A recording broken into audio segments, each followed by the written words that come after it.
لفظی اعتبار سے اور معنوی اعتبار سے کلام مکمل ہو جائے اس کو کہتے ہیں وقف تام، جیسے سورہ بقرہ میں ہم المفلحون،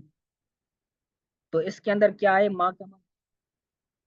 لفظی اور معنوی اعتبار سے اس کا کلام مکمل ہو جاتا ہے کہ شروع سے الف لام میم ذالک الکتاب لا ریب فیہ، اس کے اندر کیا ہو رہا ہے، متقین کی صفات بیان کریں کہ وہ یؤمنون بالغیب و یقیمون الصلاۃ و مما رزقناہم ينفقون، تو وہ تمام کیا کر رہے ہیں،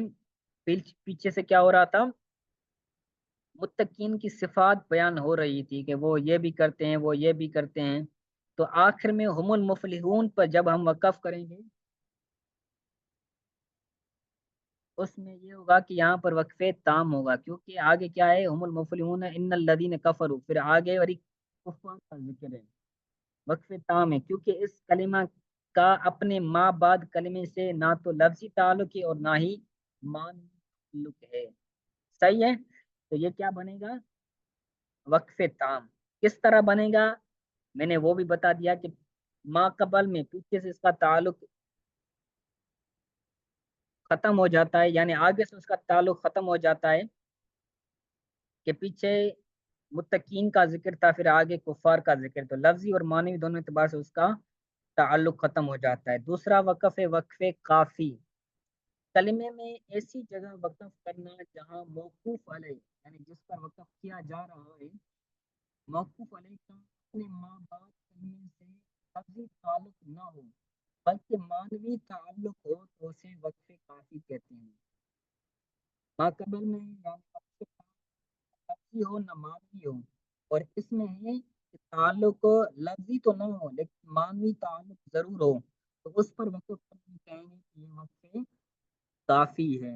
یعنی یہاں پر وقف کی کفایت ہے۔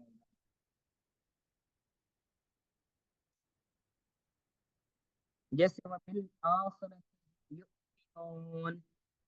سورہ بقرہ کے اندر ہی ہے، چوتھی آیت، تو اس کا لفظی اعتبار سے تعلق نہیں ہے لیکن معنوی اعتبار سے تعلق ہے کہ ہم المفلحون تک یہ کیا ہو رہا ہے، ان متقین کی صفات اور ان کی جزا کا بیان ہو رہا ہے، کیونکہ یہاں لفظی تعلق ختم ہو گیا لیکن ابھی معنوی تعلق باقی ہے کہ یہاں پر کیا ہو رہا ہے، پرہیزگاروں کی صفات بیان ہو رہی ہیں آگے، بالآخرت ہم یوقنون اولئک علی ھدی من ربہم واولئک هم المفلحون، ٹھیک ہے، تو آگے تعلق اس کا اس اعتبار سے معنوی تعلق، آگے ان دونوں کا حکم بیان کر رہے ہیں کہ وقف تام اور وقف کافی کا حکم یہ ہے کہ وقف تام اور وقف کافی ہونے کی صورت میں ما بعد کلمے سے ابتدا کی جائے گی، اعادہ کی ضرورت نہیں ہے، یعنی اگر ہم وقف تام کرتے ہیں یا وقف کافی کرتے ہیں تو وقف کرنے کے بعد جو اگلی آیت آ رہی ہے اس سے ابتدا کرنے میں کوئی حرج نہیں ہے، پیچھے سے ہم شروع نہیں کریں گے، مثلا اگر ہم وقفے تام کر رہے ہیں ہم المفلحون، یہاں پر ہم نے وقف کیا تو اس کے بعد ان الذین، تو ان الذین پڑھنے کے لیے ہم اس کو پیچھے سے ریپیٹ نہیں کریں گے، ہم ان الذین،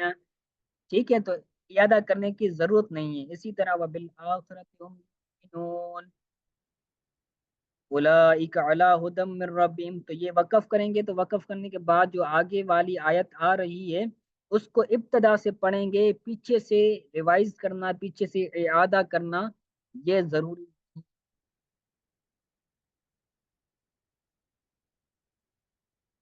ٹھیک ہے،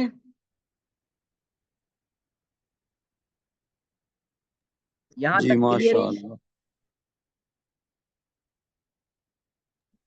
سارا کلیئر ہے یہاں پر، جی ماشاء اللہ استاد ابو تم سمجھ یس آ سر۔ گئی۔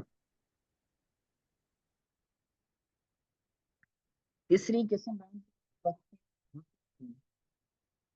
وقف حسن کی تعریف، وقف حسن وہ وقف ہے کہ موقوف علیہ کا اپنے ماں باپ کلمے سے لفظی اور معنی دونوں تعلق ہوں، اور وقف کرنے سے نہ معنی بگڑتی ہو اور نہ ابہام یعنی معنی میں کوئی شک پیدا ہوتا ہو۔ حسن کا مطلب کیا ہے، لفظی بھی تعلق ہو اور معنوی بھی تعلق ہو، لیکن وقف کریں گے تو معنی میں کوئی بگاڑ پیدا نہیں ہوگا، معنی کے اندر کوئی فساد پیدا نہیں ہوگا، تو اس کو کہیں گے وقف حسن۔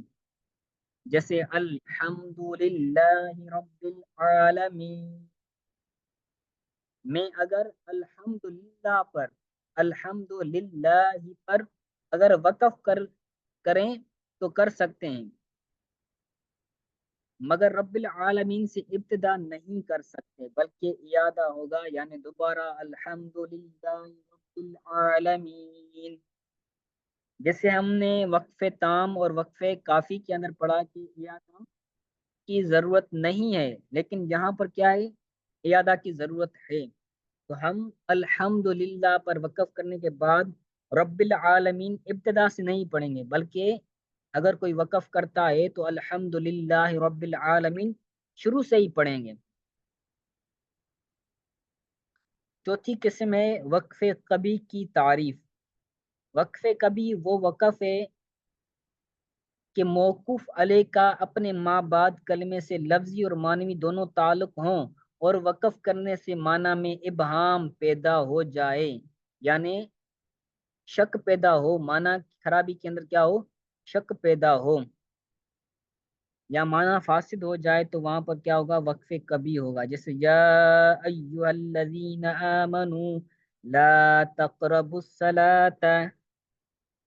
آگے ہے وانتم سقارا، تو اگر ہم صلاۃ پر وقف کریں تو اس کی معنی ہے اے ایمان والو تم نماز کے قریب نہ جاؤ، تو اس کی معنی کے اندر فساد ہو رہا ہے کہ اللہ تعالیٰ ایک جگہ فرما رہا ہے اقیم الصلاۃ اقیم الصلاۃ اقیم الصلاۃ، نماز قائم کرو نماز قائم کرو، اور اس جگہ کیا ہے،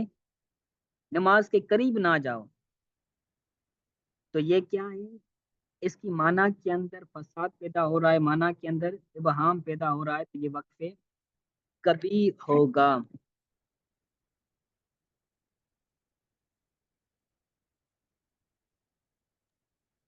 ماشاء اللہ۔ ان دونوں کا حکم بیان کرتا ہے کہ وقف حسن اور وقف کبھی کا حکم یہ ہے کہ ما قبل سے اعادہ کیا جائے گا۔ اگر کوئی شخص بالفرض الصلاۃ پر وقف کرتا ہے تو اس کے لیے ضروری ہے کہ وہ یا ایھا الذین آمنوا لا تقربوا الصلاۃ وانتم سقارا پیچھے سے کیا کرے، اعادہ کرے۔ اسی طرح اگر وقف حسن کے اندر اگر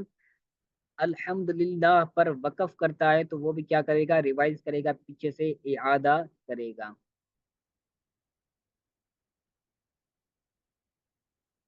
ٹھیک ہے، اتنا کافی ہے۔